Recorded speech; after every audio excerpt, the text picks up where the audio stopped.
Hi, I'm Lou, another episode of My Car Story. And today we're at the greatest muscle car show on the planet, the Muscle Car and Corvette National in Rosemont, Illinois.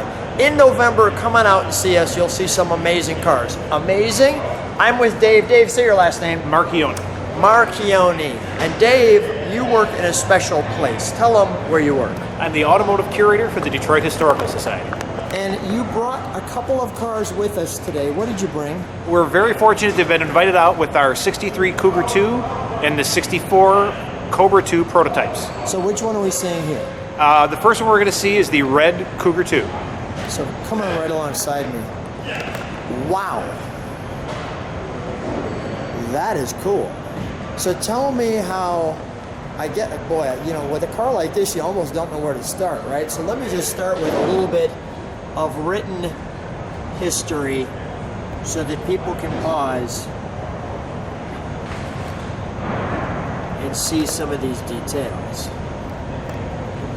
A real showstopper. So let's start right in the front.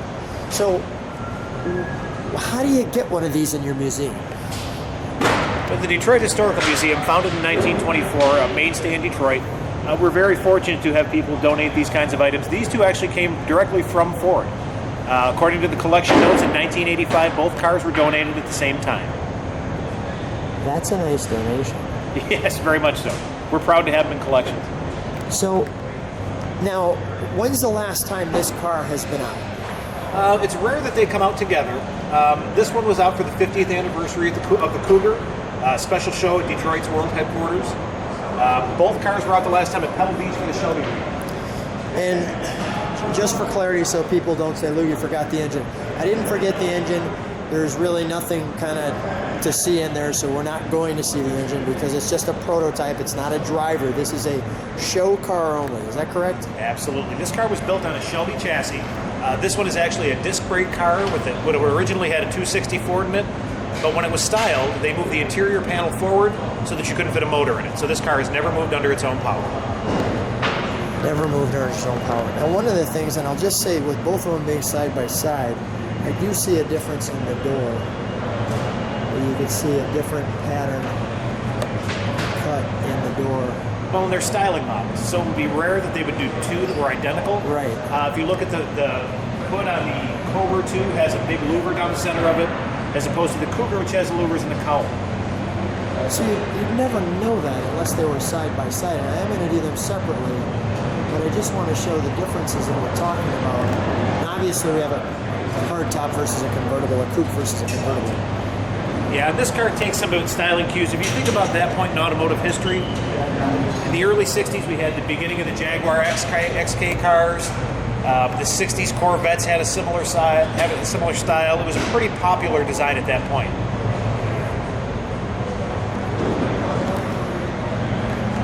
The center exhaust like a Jaguar XK. Yeah, there's definitely some styling cues that are familiar there. So who was the designer? Is it a European stylist? Because it has a lot of European look to it. It was Eugene Bourdain, who was a Ford designer. This was all done in-house. He didn't contract anything for these, so these are actually purely Ford. It wasn't odd in that time to employ styling from the outside, but these were done in-house. Where would if there was gas going into it? Here, okay. Yep. Got it. Okay. Can we, and how does the door open other than a push button? Just that. Okay, so you grab it. It's got a little bit of a Mura horn there to it in that time frame. That's cool. Can we open it a little farther? Great. So here's your, looks like wood. And the interior, I just want to show people the overall dash, instrumentation. That's cool.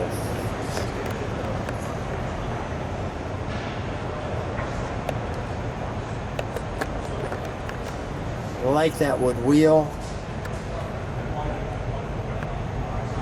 Is there a third pedal for, how does, it looks like that brake pedal is, they're staged, they're staggered. Let me show that.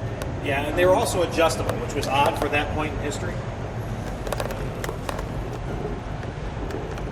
It has a lever for the window rather than a crank. If you look at the door panel, it's got the big slide. That's actually how you open the window. It's got a chain, which is the door release, rather than a handle. Show me. It's better on the other side. Oh, better on the other side. Okay, we'll do that. See the handle towards the bottom there? Yeah. That's your actual window crank. That's the and window it goes straight up. Yep, so you push that in and lift it up, and that's how your window moves. Then the leather handle on the back with the chain on it is your release. So you pull that, and that would open the door. It's got a little Corvette feel to the back end here with the just throw some stuff back there. That Corvette, if you think of the Plymouth Barracuda, which came out about the same time, had a similar rear area. Yeah.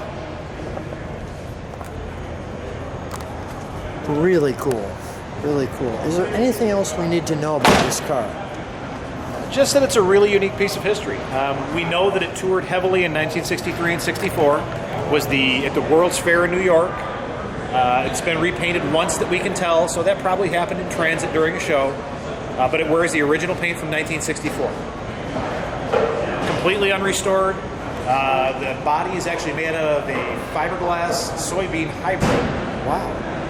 Which was unique to the cars at the time, and they're both styled that way. And if you look at it, it's held up pretty remarkably for something of that age. Oh, it looks fantastic. I mean, you'd love to throw a 289 in there and just let this thing roll. Absolutely.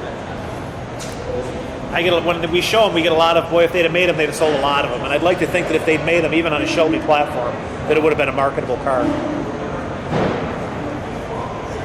Dave, stand right there with the car for a second.